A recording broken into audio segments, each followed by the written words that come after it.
Assalamualaikum warahmatullahi wabarakatuh. Perkenalkan, nama saya Muhammad Farus Nabil Rosyid dengan NIM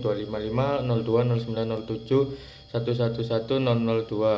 Di sini saya akan menjelaskan tentang artikel saya yang berjudul Dampak Digitalisasi Pemasaran Terhadap Keberhasilan UMKM di Indonesia. Yang pertama, ada pendahuluannya itu UMKM memiliki peran vital dalam menjaga stabilitas ekonomi, menyumbang lebih dari 60% terhadap produk domestik bruto nasional, serta menyerap hingga 97% total angkatan kerja.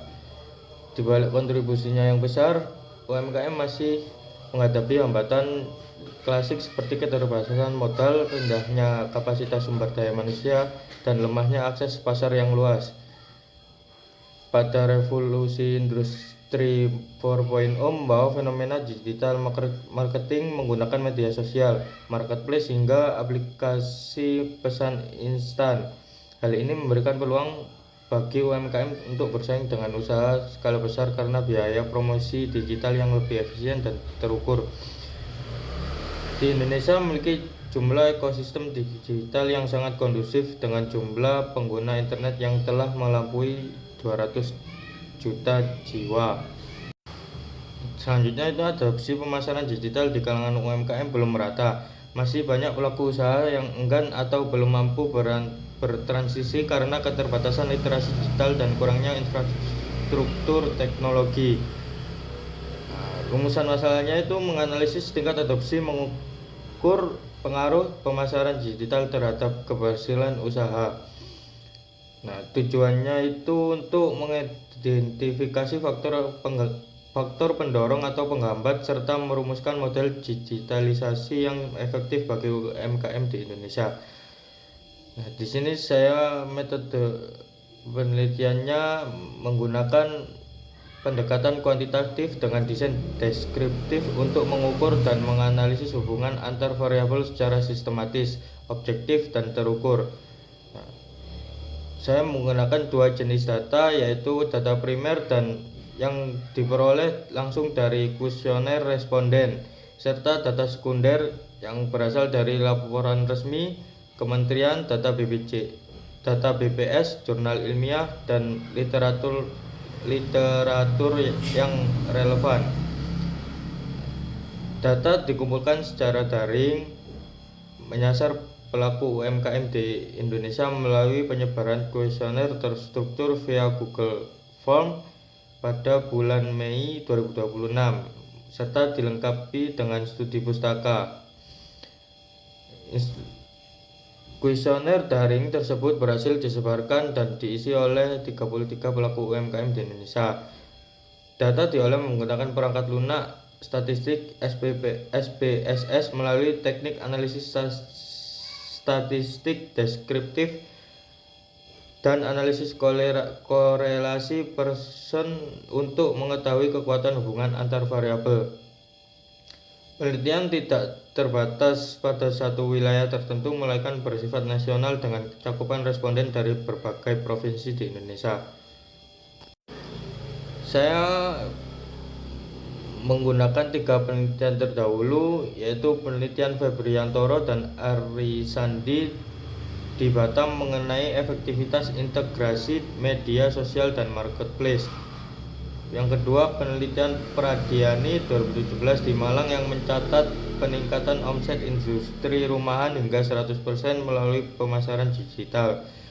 Yang ketiga, penelitian Purba dan kawan-kawan 2021 di Banten yang membuktikan bahwa digitalisasi marketing dan e-commerce menjadi kunci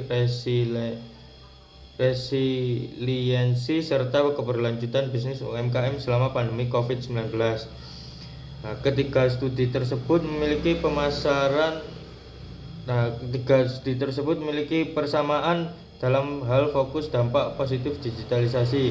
Namun berbeda dengan penelitian ini karena cakupan geografisnya masih bersifat lokal dan belum mengintegrasikan faktor pendorong dan penghambat ke dalam sebuah model nasional. Saya menggunakan 5 landasan teori. Yang pertama itu digitalisasi pemasaran, yang kedua UMKM, yang ketiga platform digital dan e-commerce, yang keempat keberhasilan usaha, dan yang kelima literasi digital. Selanjutnya ada hasil dan pembahasan.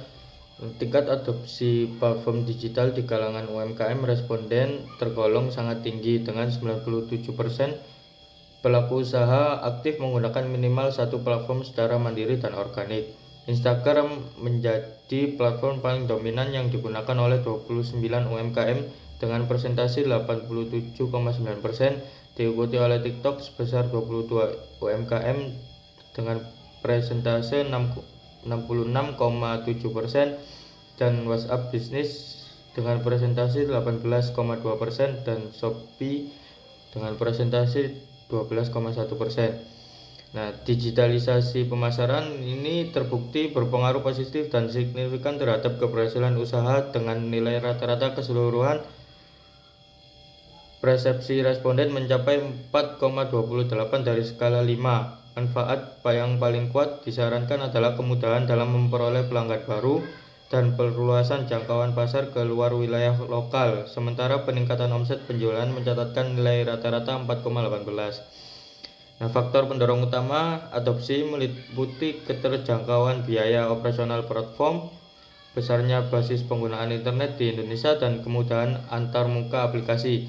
Sebaliknya, faktor penghambat utama diidentifikasi sebagai digital adoption gap, yaitu rendahnya literasi digital dan keterbatasan SDM yang membuat sebagian UMKM baru sekedar hadir di platform tanpa mampu mengoptimalkan fitur lanjutan seperti periklanan digital atau analisis data konsumen.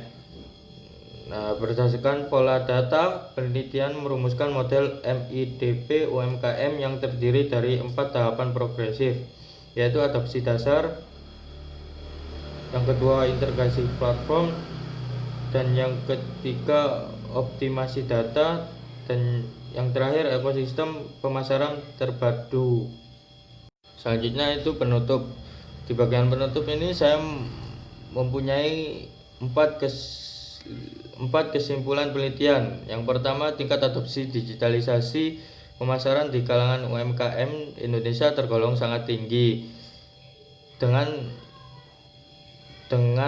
presentasi 97% responden aktif dengan Instagram 87% dan TikTok 66% sebagai platform visual utama yang diadopsi secara organik. Dan yang kedua, penerapan pemasaran digital terbukti berdampak positif signifikan terhadap keberhasilan usaha, terutama dalam mempermudah perolehan pelanggan baru dan memperluas jangkauan pasar. Dan yang ketiga, faktor pendorong utama adalah yaitu efisiensi biaya, besarnya basis internet, dan kemudahan antarmuka, sedangkan penghambat utamanya adalah digital adoption gap akibat keterbatasan SDM dan rendahnya literasi digital pelaku usaha. Dan yang terakhir, penelitian ini berhasil merumuskan model integratif digitalisasi pemasaran UMKM yang terdiri dari 4 tahapan progresif: adopsi dasar, integrasi platform, optimis data, dan ekosistem pemasaran terpadu. Nah, saran dari penelitian saya, yang pertama itu jumlah sampel masih tergolong kecil dengan 33 responden, sehingga disarankan bagi penelitian mendatang untuk memperluas cakupan dengan teknik stratified random sampling yang lebih representatif secara nasional. Yang kedua, adanya dominasi industri makanan dan minuman serta skala usaha mikro, sehingga penelitian lanjutan perlu menyertakan keragaman sektor industri dan skala usaha yang lebih merata. Yang terakhir, penelitian ini baru mengandalkan data persepsi kuesioner, sehingga sangat dianjurkan bagi penelitian berikutnya untuk mengintegrasikan data kinerja keuangan aktual sebelum dan sesudah digitalisasi. Yang terakhir, saya menggunakan 16 daftar pustaka yang tidak saya bisa sebutkan satu persatu. Sekian, terima kasih. Mohon maaf apabila ada salah kata. Wassalamualaikum warahmatullahi wabarakatuh.